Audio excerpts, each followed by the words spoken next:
सत्यानन्दचिदात्मने सर्वान्तरात्मने श्रीमद् वेङ्कटेशाय मङ्गलम्। स्वतः सर्वविदे सर्वशक्तये सर्वशेषिणे सुलभाय सुशीलाय वेङ्कटेशाय मङ्गलम्।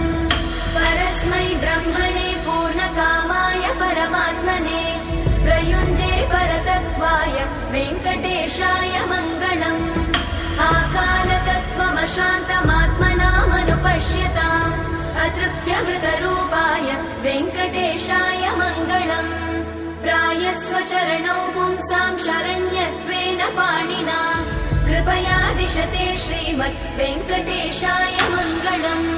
दयामृततरङ्गिण्यास्तरङ्गैरिव शीतलै अपाङ्गैः सिञ्चते विश्वं वेङ्कटेशाय मङ्गलम्।